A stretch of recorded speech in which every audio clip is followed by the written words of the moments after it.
So this is the unboxing of the S21 Ultra. What do we get in the box? We get a Samsung tab,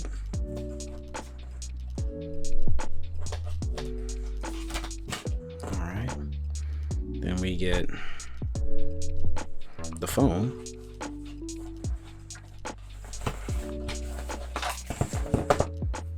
big old phone.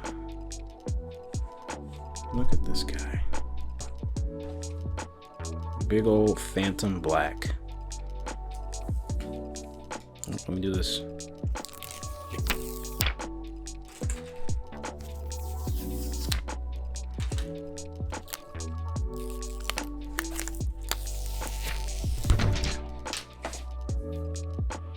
And there it is, the S21 Ultra. Beautiful, beautiful Phantom Black. It's a really phenomenal color. Looks really good, feels very clean, it's very light. Definitely feels a lot lighter than the iPhone 12 Pro Max. Alright, let's see if we got some juice in there. Alright. Samsung Galaxy secured by Knox. Powered by Android.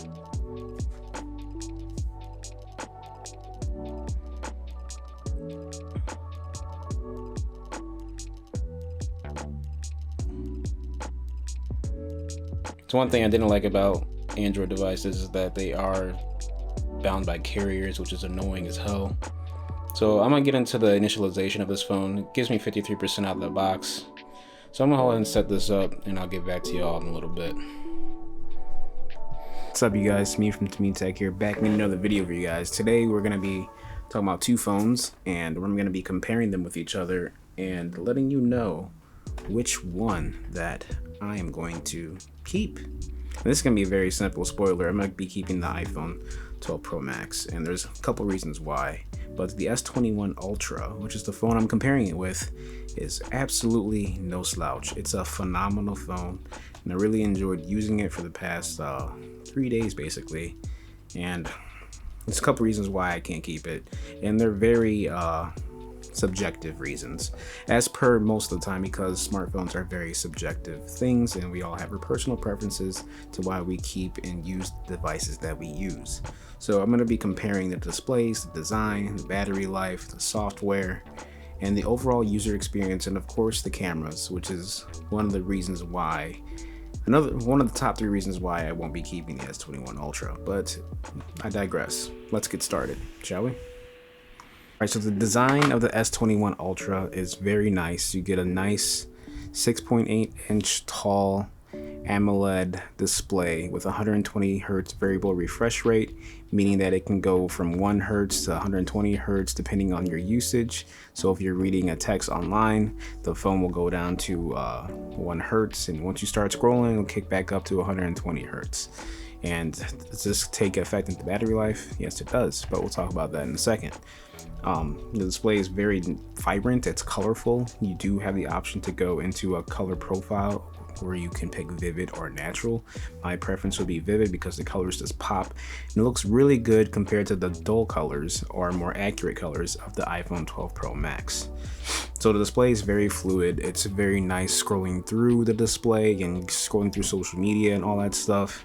I do appreciate that we no longer have Samsung Free, Bixby Home, whatever the left side used to be. Now we get the Google feed, which is very fluid and snappy, and it's not like Samsung Free where it was full of advertisements and a bunch of other random crap that we would never use. So that was very nice to see. I really enjoyed seeing that. The camera bump this time is flushed and melted on with the design. It looks very, very good. You have a very slight bump over here, but it blends with the phone very well and it looks really good. It's in a really awesome design that Samsung came up with, and they did a really good job implementing that design. Now, we talked about the refresh rate and the colorful displays and all that stuff and how you can tune it. This time, unlike the Note 20 Ultra, you are able to use Quad HD Plus with 120 Hz or Full HD. From my experience, I really didn't notice the difference between Full HD and Quad HD Plus. Now, if you're pixel peeping, you will notice a difference between them, but other than that, if you want to save a little bit of battery life, you can use Full HD Plus and you won't have any complaints of how stuff on the screen will look to you. It looks still pretty good, pretty sharp, and very nice and vivid. And you won't have any complaints with Full HD Plus if you want to save a little bit of battery life. Now, let's talk about the iPhone 12 Pro Max's design and display. The iPhone 12 Pro Max also has a very nice compact design.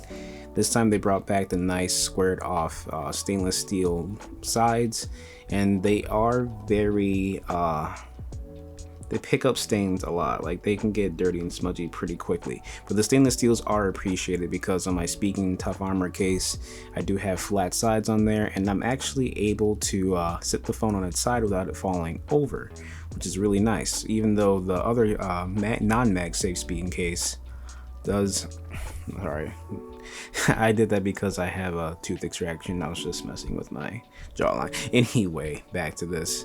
Display on here is very nice. You have 3 cameras on here in the back that look like little stove tops, but it's very not big and bumpy like the S21 Ultra, obviously. You have the notch, that annoying, stupid notch is still there. And they're talking about reducing it this year, but we don't want it reduced. We want it gone. I would do anything to have, I would just love to see an iPhone display with an in-display fingerprint sensor from Qualcomm's latest and greatest gen, or a fingerprint sensor on the power button like the iPad Air, the latest one, iPad Air 4, or in a punch hole camera, or just something, I don't know, just get rid of the notch. The iris scanner, I would rather have a little bit of bezel at the top with some different form of technology than a notch, because it invades the media consumption and how that looks. But anyway, let's just keep talking about display. So the display is very vibrant, not as vibrant as the S21 Ultra. The colors on here are very they're accurate, they're fine-tuned, they look good. You have True Tone on here to make the screen adapt to its ambient light, so that way it's like reading a book page or something like that. Because when you have it turned off, you will have more blue light on here coming out to you, and with blue light, it does apparently keep your body more awake. So True Tone will keep that warm, natural tone, adjusting to the ambient light. And if you want to add more orange to your screen to help you sleep better at night or get ready for bed, you do have that night shift still. And the Samsung does offer this with eye comfort and blue what was it called, blue light shift or whatever, where it also adjusts the screen temperature to be more ambient or amber, so that way it's not a lot of blue lights coming towards your eyes. You get that protection, and you also allow your body to wind itself down, because blue light does not allow your body to wind down. It will make it keep thinking that it's daytime and mess with your biological clock and all that other stuff. So display and design on the iPhone 12 Pro Max, pretty good. I like it. It's comfortable in the hand. The square part, it is easier to hold the S21 Ultra because it is narrow. So if you're comparing the two, you do have a more narrow design with the S21 Ultra, and the iPhone 12 Pro Max does have a more boxy, squared off design. But either way, you can't go wrong with either one of these. They both look pretty good for what they are, so not bad. Now let's talk about battery life, because that's important, right? All right, so the battery life. Let me start with the iPhone 12 Pro Max, since this has been my main device. And the battery life on here, man, it's been good. Like, when I first got it, it was phenomenal. Lasts all day. It still lasts all day, kind of, depending on how I use it. And I say that because the iPhones have really good standby time, but the battery life on my 12 Pro Max has degraded over time, and now it's at a maximum capacity of 94%. And I don't know why that is. I use the wireless charger overnight, so that way it's not using too much power when it's charging overnight with the 20-watt brick that I have. I use the 15-watt MagSafe or the 7-watt Anchor wireless charger that I have. But yet over time it's still degraded to 94%. And I've seen some other videos where the iPhone's battery capacity is still at 100% since launch. I've had mine since launch and it's at 94%. I don't know what I'm doing wrong. Leave a comment below on the possible reasons why that is, but it has affected my overall battery life. Now whenever I'm using my camera, or if I'm like in an area where the signal is bad, obviously that'll affect battery life. But I always find that if I'm using my phone from like 6 a.m., 7 a.m., starting my day off, it will start to, you will want to lean towards a charger by like 5 p.m. or like 7 p.m. Definitely not lasting the whole day, especially if I'm using the cameras and just shooting 4K 60 footage a lot. And I don't know, man. Battery life is still good because standby time still is top notch and better than the S21 Ultra for that matter when it comes to stuff running in the background efficiently, because the A14 processor chip is very efficient. And when it comes to RAM usage, it does leave apps open. So I mean, it does think I have 6 gigabytes of RAM now. Correct me if I'm wrong. I believe it's 6 gigabytes of RAM now. So the overall battery on the iPhone 12 Pro Max has been okay. And the S21 Ultra, well, let's talk about that battery life. So the S21 Ultra battery life has been pretty stellar, especially with it being at like 120 hertz display with Quad HD Plus. So let me get into the battery life of this. One thing I noticed, I think like it might be an Apple thing, when you charge it to 100%, it remains at 100% for a while. While on the Samsung, as soon as you take it off the charger, it's at 99% like almost immediately. That 1% just drains right away. And it'll have you thinking that your battery sucks because, oh, it was only at 100% for like 2 minutes and it's already down to 99. 5 minutes later, it's already down to 98. Like, why is it draining so fast? I wouldn't worry about that. It should last you the whole day still. It's just the way the software is, because Apple's thing is at 100% for a long time, cool, but then suddenly it just starts dropping after 90%. It's all downhill from there. And I think it's the way the software is. It's really telling you there's more battery than what there really is to keep your battery anxiety low. But once you hit that 50% mark on the iPhone, it's just steep slope. So I have a couple, I'll put up some screenshots, but I have lasted gotten maybe 5 hours of screen on time after a full day's use. So like 5 to 6 hours of screen on time, 4.5 if you're really going hard, is what you can really get out of this phone. With a 5,000 milliamp battery, that's not that impressive to me, but it is One UI software on top of Android 11. So I mean, if you had like pure Google software on here, the Pixel launcher, I'm sure you get better battery life with 5,000 milliamp battery, but it is what it is. Not bad battery life. It can last all day. It'll be just fine. Software, man. Let's talk about software. I can make a whole separate video about software, because the software on the Samsung S21 Ultra is one reason why I would just love to keep this phone, because the software is great. You have 120 hertz display, One UI 3.0, I believe is what this is. It's looking really good. It's nice and smooth, absolutely no lag. Now you have the Google feed on here. Let me just screen record so you guys can see what I'm seeing, but actually I'll put a B-roll up, whatever. But yeah, going through the Google feed, it's nice. You have snapshots on here, look at your schedules, look at everything that's going on. You got some Google Assistant on the bottom right over here, and it's looking good. You get the Google Assistant. It's very smart compared to Siri, at least. Amazon is giving a run for its money, kind of, but you have the Google Assistant on here. You can ask it whatever. You have customizable widgets, lots of apps on here, different settings. Notifications are clean. Even though I have a lot, you can clear a lot of notifications easily. It's better organized on the settings. You have advanced settings. You have Bixby routines. My goodness, Bixby routines is something that I miss from the Samsung phone, because I could have it set to where it will know my location. When I'm going to the gym, it will automatically boot up YouTube music for my workout playlist. It will automatically start it, and it's just great. And when I leave, it will automatically play the song that I want to play when I'm cooling down from the gym. When I come home, I can have it turn off and turn on certain settings. Bixby routines is actually better than Google's routines. I think it's better than iPhone shortcuts. Bixby routines is low-key slept on. If you guys know what I'm talking about, shout out to Bixby routines, because it is great. It works very, very well if you know how to use it. You do have Good Lock, which is another way you can customize your phone. And I might just make a separate video just going over the software because I don't know. I may not, because I need to return this phone pretty soon because I'm not keeping it.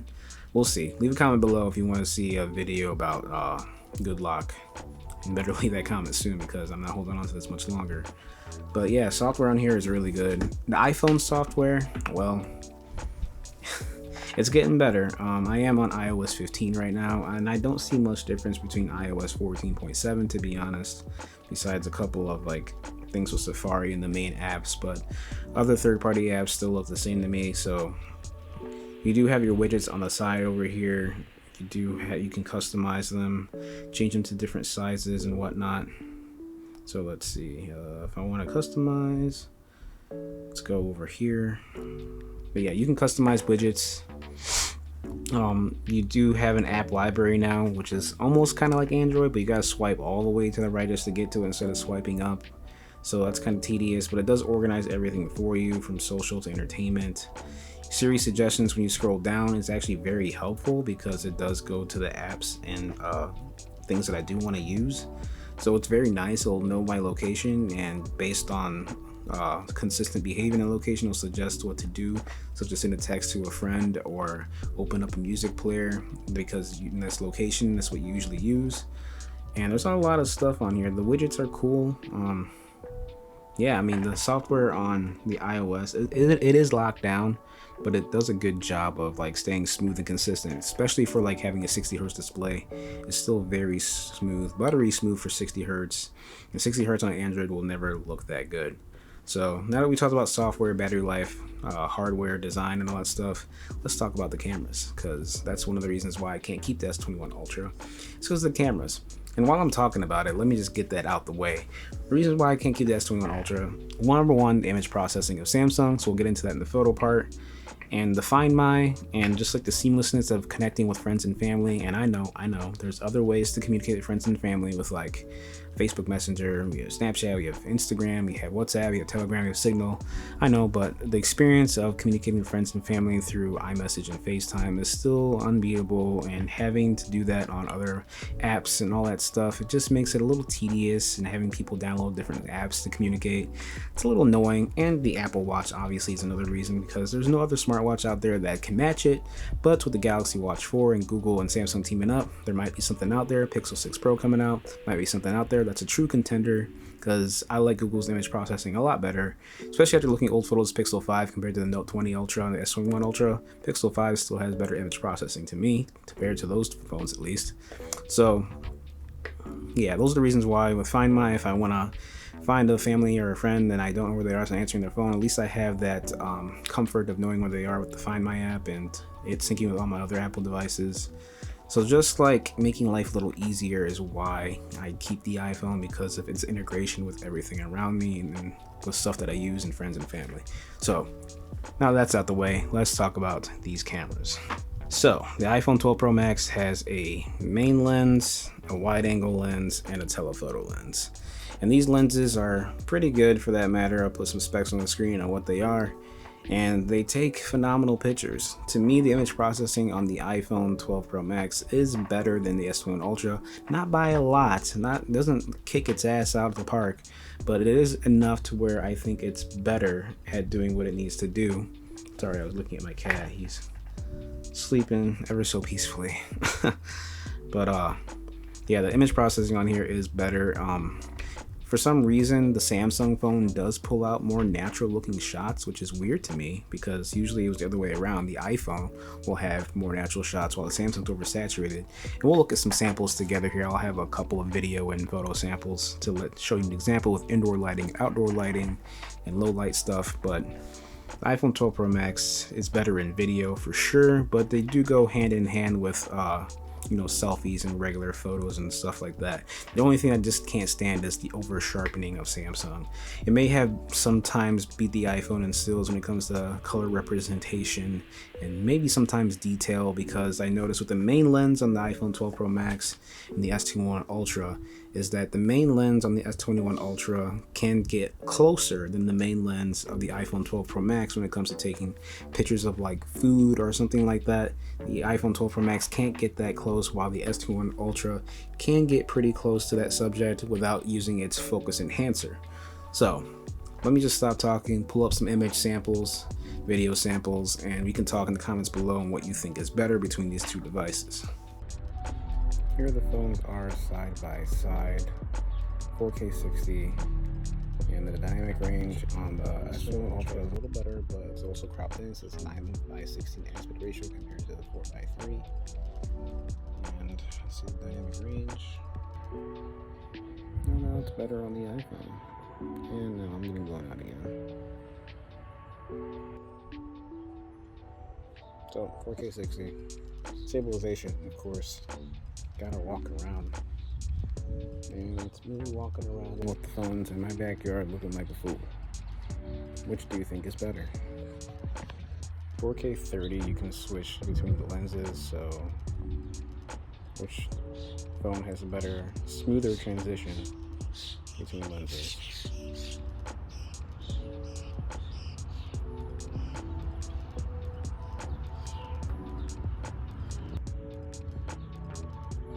Sometimes video is kind of nice.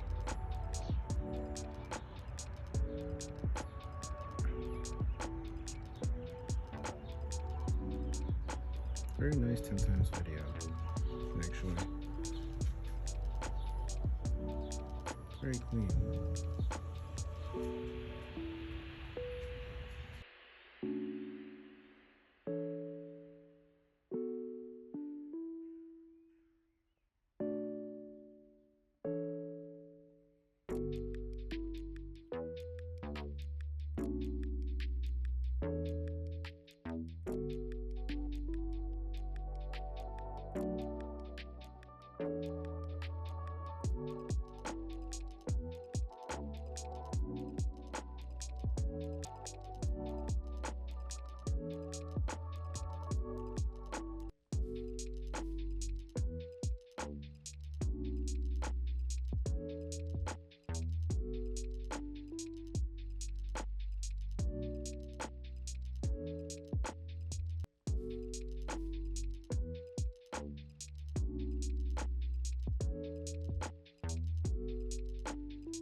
Overall, the picture quality from the iPhone, to me, at least in my opinion, surpasses the S21 Ultra.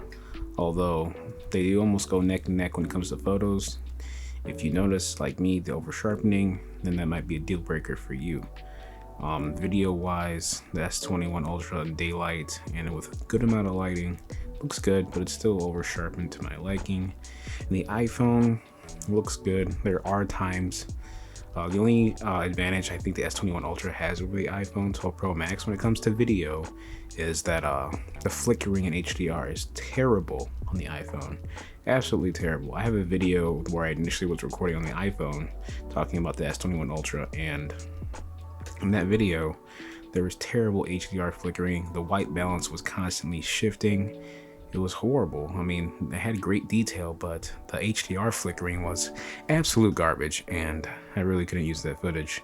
So, I mean, I might throw it up in this video just to show you what I'm talking about, because it was god awful. But you'll have instances like that. It's not a deal breaker for me because it doesn't happen all the time, but it is there. So keep that noted, that does happen. There's a lot of flickering with HDR with video, but overall the quality is still pretty good, and I think it surpasses the S21 Ultra in color accuracy. And the over sharpening is just a deal breaker for me. I can't do it. I always look back at old pictures of my cats when I had the Note 20 Ultra, and the pictures were soft and unusable, and they were kittens and I can't get that moment back.